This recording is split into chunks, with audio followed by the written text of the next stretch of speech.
ഉയിരെ എന്ന സംഗീത പരിപാടിയുടെ പേരിൽ പ്രൊഡക്ഷൻ മാനേജർ നിജു രാജ് തന്നെയും സംഘത്തെയും കബളിപ്പിച്ചുവെന്ന സംഗീത സംവിധായകൻ ഷാൻ റഹ്മാൻ. പരിപാടിയുടെ പാർട്ട്ണറാകാമെന്ന് പറഞ്ഞ് സമീപിച്ച നിജു പിന്നീട് ലാഭവിഹിതം ആവശ്യപ്പെട്ടെന്നും ആകെ തന്ന 5 ലക്ഷം രൂപ തന്റെ ഭാര്യയെ ഭീഷണിപ്പെടുത്തി തിരികെ വാങ്ങിയെന്നും ഷാൻ റഹ്മാൻ പറഞ്ഞു.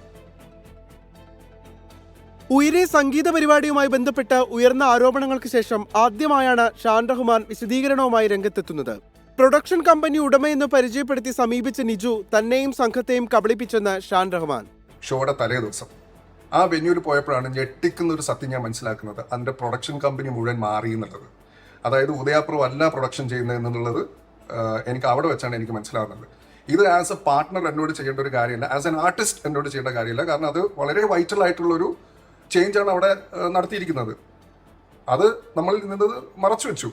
പിന്നെ ലാസ്റ്റ് മിനിറ്റ് ആയതുകൊണ്ട് ഞാൻ ഒന്നും മിണ്ടിയില്ല. 25 ലക്ഷം രൂപ ഇൻവെസ്റ്റ് ചെയ്യാമെന്ന് അറിയിച്ച നിജു നൽകിയത് 5 ലക്ഷം രൂപ. ഇത് തന്റെ ഭാര്യയെ ഭീഷണിപ്പെടുത്തി തിരികെ വാങ്ങിയെന്നും പരിപാടി പൂർത്തിയായ ശേഷം ലാഭവിഹിതമായി 51 ലക്ഷം രൂപ ആവശ്യപ്പെട്ടെന്നും ഷാൻ റഹ്മാൻ. ഉയിരെ ഷോ കഴിഞ്ഞു.